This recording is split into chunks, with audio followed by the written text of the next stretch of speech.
Good day, viewers. Welcome to what you are watching, Open Studio on Cape Town TV. I'm your host for today's show. As always, my name is Danny Kambwa, and today we've got a very sensitive topic to discuss with you all.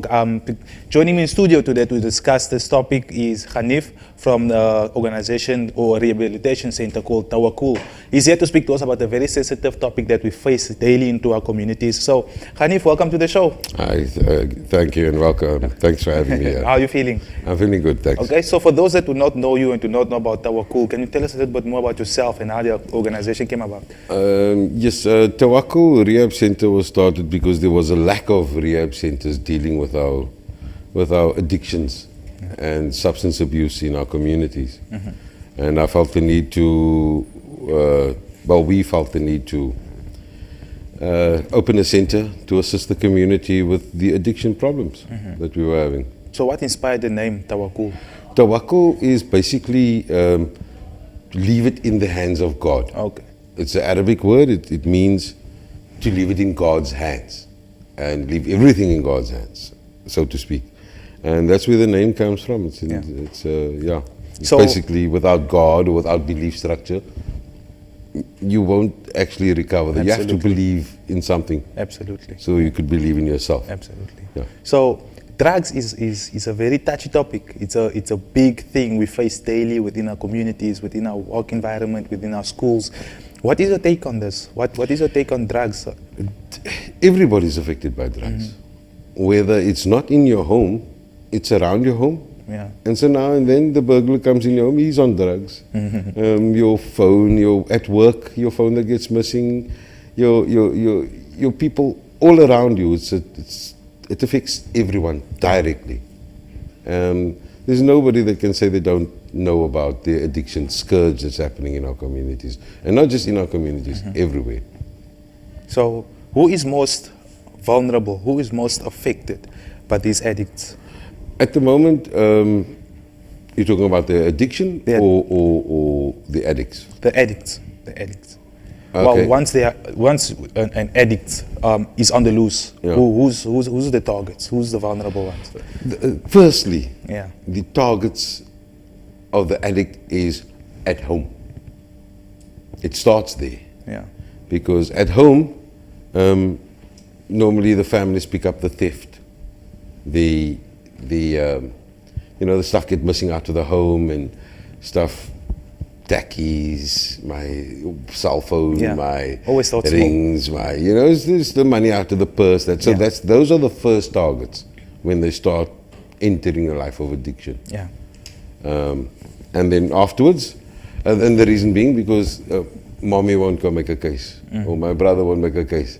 But touch your neighbor stuff, then we see quickly what happens and how things change. And it's out on the road, and that starts being having a serious effect on the family, and they kick him out, or he can't steal anymore, and then it's out on the streets, and then he becomes a criminal. Yeah.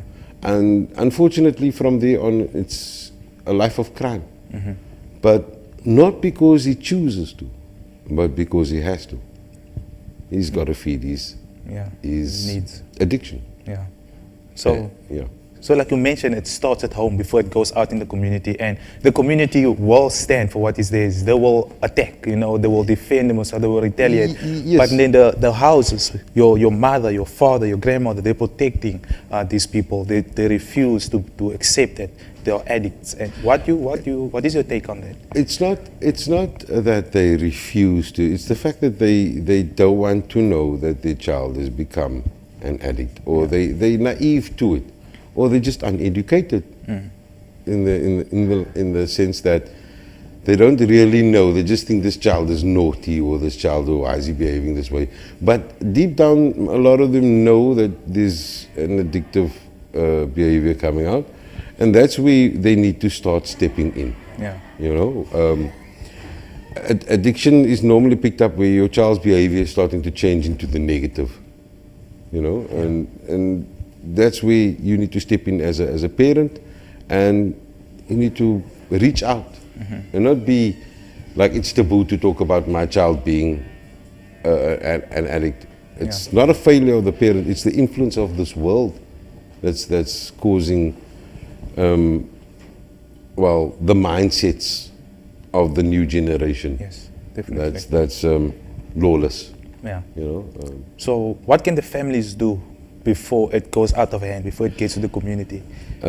look, when it goes out of there's many outreach programs by a lot of NPOs and that kind of thing, but not enough. I feel not enough, and is to first realize that you are sitting with a problem before it gets too big. What families normally do is they ignore it. Yeah. They live in denial. Yes. And then when they wake up is when it's been either picked up by the police or beaten up by the neighborhood watchers or by, or he gets into all kinds of trouble with the law. Yeah. And that's when they wake up and say, oh, I need to go bail my son up, or he's in hospital full of holes, or you know, he's been locked up. And that's when it's a little too late, but not too late. It's never too late to help an addict. Things like that. They're reaching out to there's a few organizations that are running in Cape Town, but we don't have the exposure that we need to attack this scourge of addiction. So with exposure, obviously the government has to play a role in this, have to assist and... Yeah, they supposed to. Yeah. But they don't. They don't. They don't. If we make a noise now, a little bit of noise, then they make an effort to appease the noise only. But not to tackle not the to issue. tackle the issue. The issue is addiction is funded by the billions made off the drug by the gangs and drug lords. Yeah. How do we counter that? Only with money. And we as NPCs and NPOs, we're fighting a losing battle. And getting government to play part, you've got to register with SDAS, the social developments.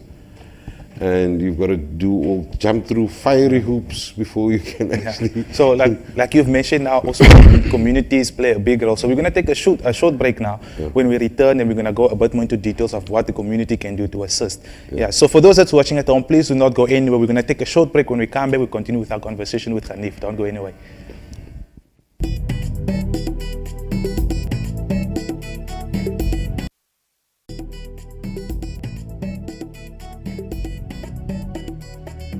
All right, we are back. Welcome to it. We've got a very sensitive topic that we are touching on today. So if you just join us, you're not too late. You're watching Open Studio on Cape Town TV. As always, I'm your host for today's show. And just to continue on our conversation, joining me in studio today is Mr. Hanif, who's from an organization called Tawakkul Rehabilitation, from the Tawakkul Rehabilitation Centre. Just to speak to us about the issues that we're constantly facing within our communities, within our homes, even with our own loved ones, that has been affected by these drugs and also have become addicted over time. So just to continue our conversation, we spoke about what the house can do, why they detect that somebody might be an addict, to speak out and not to be in denial. So can you tell us what the community can do? Because I know they've put in place what you call these neighborhood watches, Yeah. Look, the issue with addiction is that the family members do start picking up the behavioral change. Yeah. The attitudes start changing, and it's a misconception that they're saying he's becoming a teenager and that kind of thing. He's naughty, but in today's world, like for instance the Taku story, it's not legal. They say it's legal. It's not legal. I normally say, show me your cancer, then you can smoke. Are you sick? Are you ill? Do you have cancer? The bill was kind of like being approved for people with illnesses. Yes. Are you suffering from something? Then tell me. Or are you just suffering from not being high? Because the misconception that Taku is not a drug. Yeah. It is. If you smoke it, what happens to you? You become high. Yeah. You change your mindset, obviously. So it's a drug. So the kids start smoking this, and they start doing the lean, which is a very, very huge problem at the moment.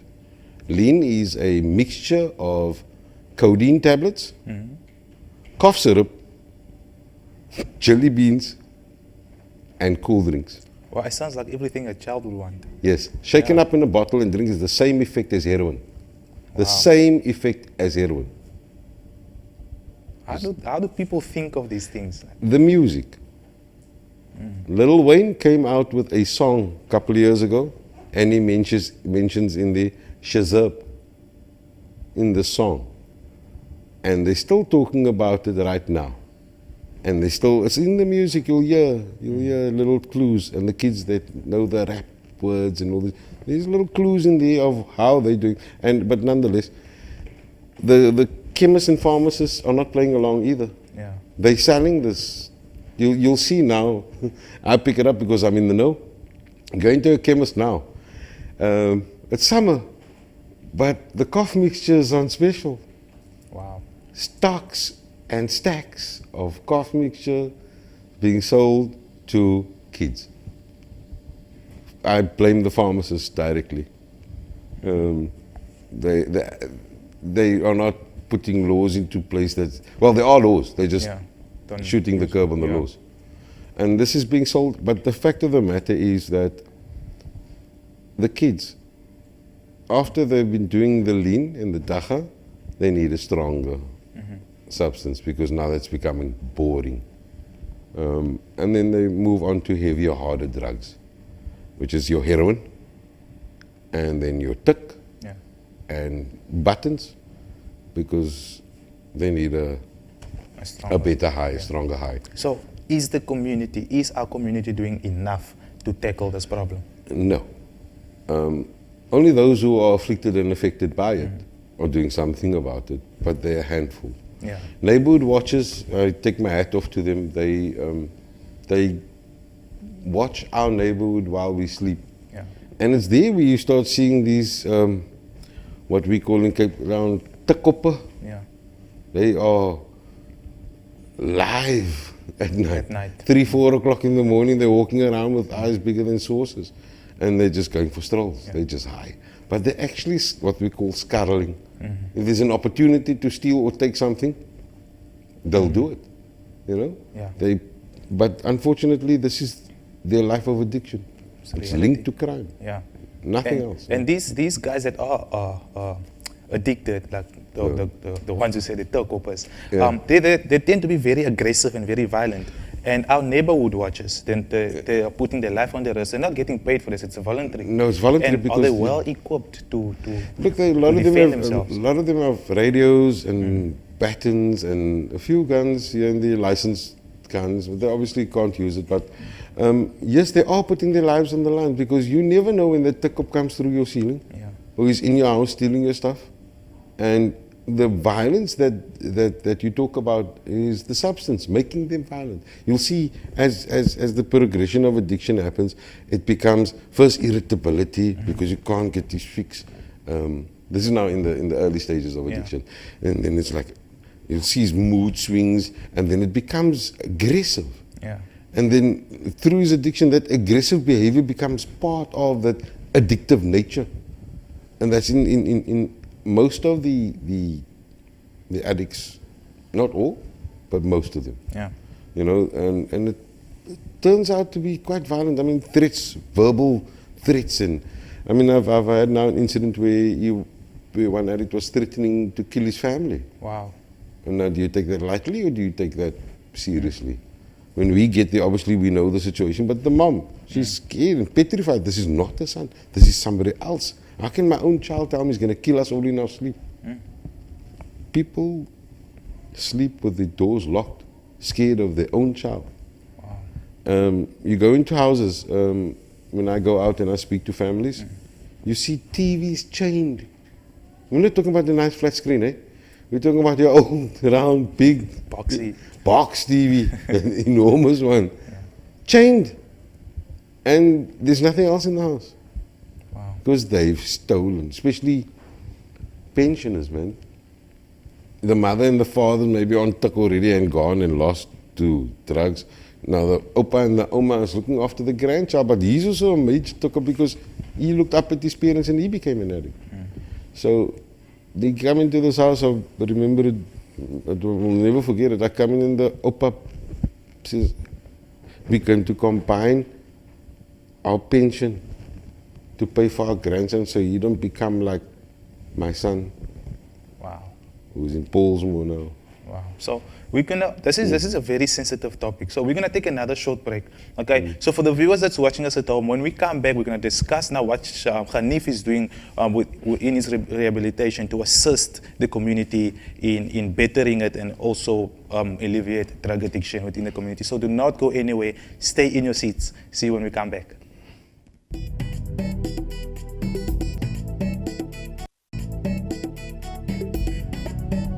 Welcome back, viewers. If you just tuned in, you're watching Open Studio on Cape Town TV. I'm your host for today's show. My name is Danny Kambo, and yes, today's topic is a very sensitive one. If you just joined in, you're not too late, because now we're going to speak to Mr. Hanif, who's joining us here in the studio, and we're going to hear a little bit more about what Tawakkul Rehabilitation Centre is doing to assist the people within the community battle addiction and also drugs.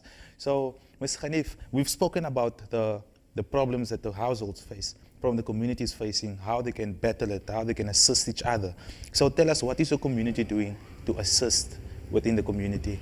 Well, look, our centre, Tawakkul Rehab Centre, is it's a rehab centre in its first instance, in its first existence. It's about rehabilitating the addict itself, who's now enslaved by substance and who's battling his own battle to stop his addiction. That's the rehab centre, and in itself, we do outreach little programs to assist the community with coping with their addicts and their family members who are addicts. And how we do that is we have little support group meetings for families. Okay. First of all, to assist in the recovery of the patient, and then further to that, we have family support groups, which is open days for outside families to come in and question if they have any questions, if they need information, if they need assistance with, with addiction or with their coping. Because you must remember, the stuff that I mentioned earlier about how these behavior change and what it does to the family and how it affects and afflicts the family, they also need therapy. They don't know, they're not educated in the field, or they don't understand what's happening.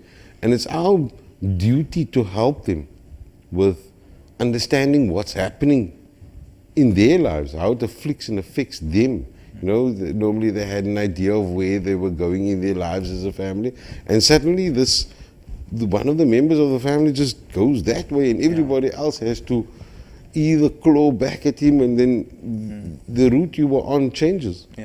Everybody thought white picket fences. Now they have trolleys with Paulsmoor. So it changes the view of what it was. And it affects the brother, the sister, it affects the mother. There's fights always, this you spoil him, and a mother, and it's normally the mommies that gives him. They don't want to see their son go astray or go steal the neighbor's things. Then they normally give them some money without daddy seeing, because they know that it's now at that point where he needs the drug. Not he wants, he needs it. Otherwise, that whole violent behavior and all of that. So we kind of assist the families with support and information and therapy. Sometimes they are so badly affected that they traumatize. So what are the age groups that you deal with?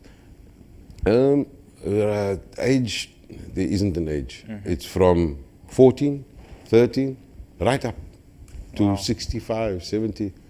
I've had, in fact, I have a patient, I smile when I think of him. He's now 3 years clean. He's been an alcoholic for all his life. Uncle Kevin is his name. He's a very good guy. He's just been enslaved by alcohol forever.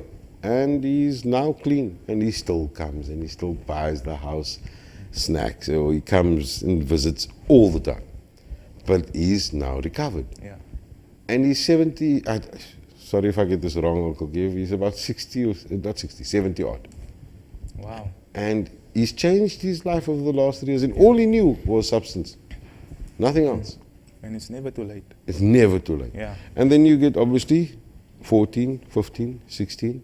the new age of the patients coming in. Yeah. And it's difficult. Yeah. Looking at 13, 14, 15, that's very young. So do you think the schools are doing enough to assist with this? The schools are trying, but like everything, government's got their hands full. Well, the one hand full and the other's in the pocket.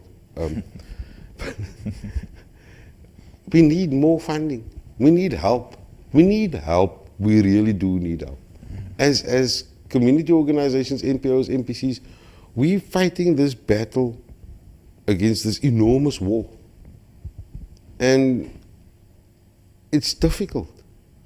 You can't fight in such a big conglomerate as the drugs with so little funding. And unfortunately, government wants you have to register, otherwise you have just all these crazy places just opening up. You have to register. But the process is so difficult. We need assistance with that also, and we need funding. Yeah. And obviously regulated funding, but we need help. So we do need help. In which community are you operating at the moment? At the moment, we situated in the southern suburbs, Yeah. and we operate in that area because I feel that area is the most severely afflicted by drugs. Actually started there. The old drug scene started there with, in the old days, the dacha and the buttons started there. Oh. And it was used by the previous government to subdue the colored masses. No, it's a serious story. Wow. It was in the Truth and the Reconciliation thing. It came out there, so lightly touched upon. It was used to subdue the head of the household, used to smoke buttons. If we look at most of the people, those years, the addicts, those years, were the working class. The bricklayers, the plasterers, they could never plaster a wall without smoking a pipe in the morning.